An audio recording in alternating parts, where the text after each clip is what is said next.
आरक्षण को लागू करने के पीछे का आधार क्या था? समझते हैं कि इन कोशिशों को पूरा करने के लिए कितनी कोशिश की गई।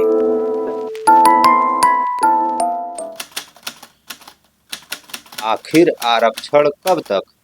ये सवाल मेरा नहीं है, ये सवाल है उन लोगों का जिनके विचार आरक्षण से मेल नहीं खाते।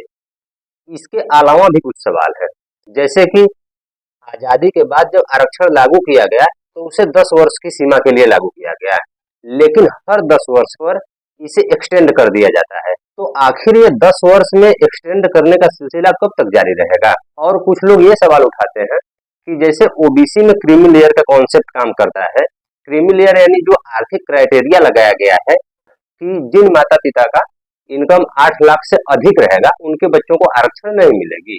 तो कुछ लोग सवाल उठाते हैं कि ये क्रीमी लेयर का कॉन्सेप्ट एससी एसटी में भी लागू होना चाहिए, ताकि उनमें जो और वंचित लोग हैं उनको भी आगे आने का मौका मिले। बात तो इनकी भी ठीक है। तो आइए इन सवालों के जवाब तलाशने की कोशिश करते हैं और समझते हैं कि ये बातें कितनी तर्कसंगत हैं। पहले इसी बात को समझते हैं कि आरक्षण को लागू करने के पीछे का आधार क्या था, यानी आरक्षण किस फिलॉसफी के तहत लागू की गई। तो आप देखेंगे कि आरक्षण के लागू करने की कोर फिलॉसफी है सरकारी संस्थाओं में एससी एसटी ओबीसी की सोशल रिप्रेजेंटेशन सुनिश्चित करना। यानी कि मतलब ये कि आरक्षण सरकारी संस्थाओं में एससी एसटी ओबीसी की सोशल रिप्रेजेंटेशन सुनिश्चित करने की ये कोशिश है। अब कुछ लोग सवाल उठाते हैं कि आजादी के 75 साल हो गए और हमने अमृत महोत्सव भी मना लिया, अभी तक तुम्हारी कोशिश पूरी नहीं हुई। तो आइए समझते हैं कि इन कोशिशों को पूरा करने के लिए कितनी कोशिश की गई। पहली बात ये कि क्या आरक्षण जब से शुरू किया गया है तब से लेके अब तक उसको प्रभावी तरीके से लागू किया गया है। जब आप इसका जवाब तलाशेंगे तो आप पाएंगे कि जो बड़े बड़े सरकारी संस्थान हैं, जैसे जुडिशरी हो गया, एडमिनिस्ट्रेशन हो गया, बड़े शिक्षण संस्थान यानी सेंट्रल यूनिवर्सिटीज, स्टेट यूनिवर्सिटीज, तो इनमें एससी एसटी ओबीसी की जो रिजर्व सीटें हैं उनको खाली रखा जाता है और इसके रिगार्डिंग रिपोर्ट्स भी बहुत आते हैं। इसके पीछे तर्क ये दिया जाता है कि इन पदों के लिए सुटेबल कैंडिडेट नहीं मिले। ऐसा नहीं है कि कैंडिडेट वहां तक पहुंच नहीं रहे हैं, पहुंच रहे हैं, लेकिन उनको 2 मार्क्स से 5 मार्क्स से छाड़ दिया जाता है। अब मुझे ये नहीं समझ में आता कि वो कौन सी क्राइटेरिया है जिसके तहत बच्चों को 2 नंबर 5 नंबर से छाटा जाता है, जबकि वो लिखित एग्जाम दे करके आया है। तो मतलब ये कि समस्या कैंडिडेट में नहीं है, समस्या सेलेक्ट करने वाली जो बॉडी है, जो इंटरव्यू पैनल है, उनकी नीयत में है। और ये समस्या तब तक नहीं दूर होगी जब तक उस पैनल में एससी एसटी ओबीसी की प्रॉपर भागीदारी सुनिश्चित नहीं कर दी जाती। नहीं तो फिर आरक्षण हजारों साल दीजिए, जब सीट ही नहीं भरेंगे तो फिर उस आरक्षण का क्या मतलब है।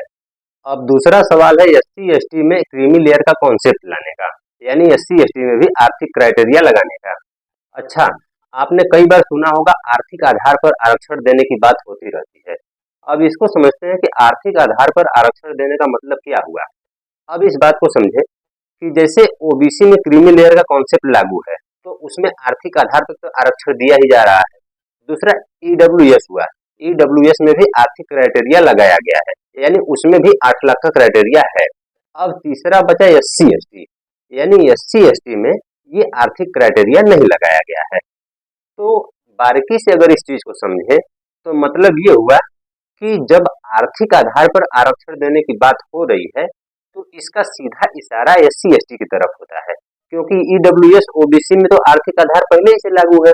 अच्छा, उनके पीछे का जो तर्क देते हैं कि एससी एसटी के आरक्षण में कोई दूसरा वर्ग तो जाएगा नहीं, यानी एससी एसटी में जिनका इनकम 8 लाख से अधिक है, अगर वो आरक्षण छोड़ देते हैं तो उसी वर्ग के वंचित लोगों को आगे आने का मौका मिलेगा। बात ये भी ठीक है, लेकिन इसमें झोल है। झोल क्या है उसे समझते हैं। अभी मैंने बात किया कि एससी एसटी की बहुत सारी सीटें सरकारी संस्थाओं में जो है उनको खाली रखा जाता है। तो अगर जो पहले ही से सीट जितना निर्धारित है वही सीट नहीं भर पा रहा है, वही फुलफिल नहीं हो पा रहा है, तो हम कैसे कह सकते हैं कि उन्हीं के वर्ग के और लोगों को आगे आने का मौका मिलेगा। पहले जितनी सीटें हैं वो पूरी की पूरी भर तो रही हो, अगर भर जाती हैं तब ये बात कहा जा सकता है। कि हाँ, अगर कुछ लोग और आरक्षण छोड़ देते तो नीचे से कुछ लोग और आ जाते, लेकिन ऐसा नहीं है। उन सीटों को खाली रखा जाता है ये बताकर कि सुटेबल कैंडिडेट नहीं मिला, लेकिन अगले साल उन सीटों को अनारक्षित घोषित करके जनरल कैंडिडेट से भर दिया जाता है। झोल ये है क्योंकि इस प्रकार आरक्षण को बाईपास किया जा सकता है। अगर सच में आर्थिक आधार लगाना ही चाहते हैं उसमें, तो सबसे पहले वंचित लोगों को आरक्षण लेने के योग्य तो बनाया जाए, उसके बाद आर्थिक क्राइटेरिया लगा लेना। क्योंकि जो वंचित लोग हैं उनकी स्थिति किस हद तक खराब है इसे इमेजिन करना भी बड़ा कठिन होगा। अब दिहाड़ी काम करते हैं, उनको 100-150 रुपया दिहाड़ी मजदूरी मिलता है, 10 से 12 दिन उनको काम मिल पाता है महीने में। अब वो 1000-1200 रुपए में अपना नमक रोटी चलाएं या अपने बच्चों को पढ़ाएं, तो इसके लिए तो पहले गवर्नमेंट को प्रॉपर व्यवस्था करनी चाहिए ना। पहले उनको आरक्षण देने के काबिल बनाना चाहिए ना, उसके बाद ये सवाल उठाया जा सकता है कि जो आर्थिक क्राइटेरिया को पार करेंगे, अगर वे छोड़ देते हैं तो उनके वर्ग के और लोगों को आगे आने का मौका मिलेगा। नहीं, इस प्रकार अगर वे लोग भी छोड़ देंगे तब तो आधी से ज्यादा सीटें खाली रह जाएंगी और उनको फिर अगले साल अनरिजर्व घोषित करके जनरल बच्चों से भर दिया जाएगा।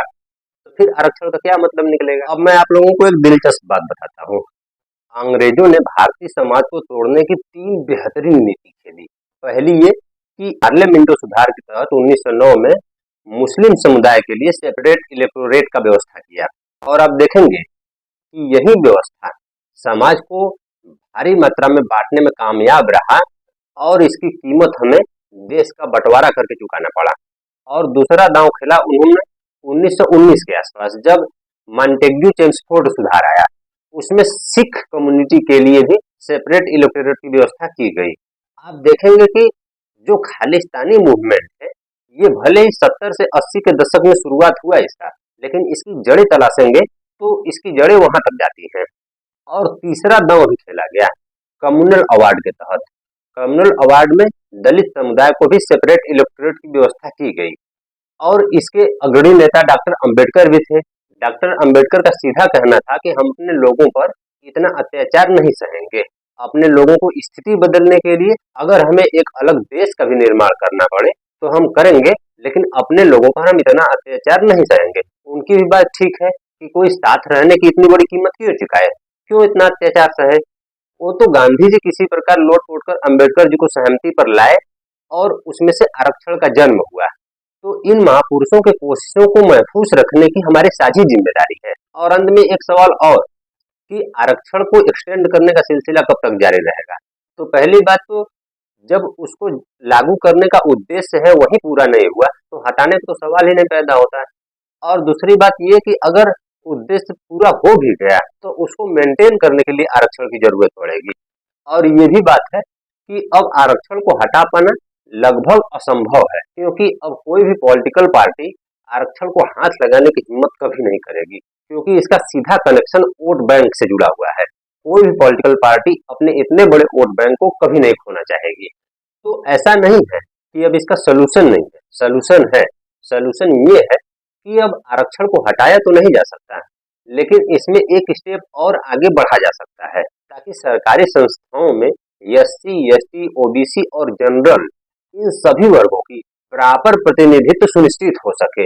और वो नेक्स्ट स्टेप जाति जनगणना के माध्यम से पूरा किया जा सकता है।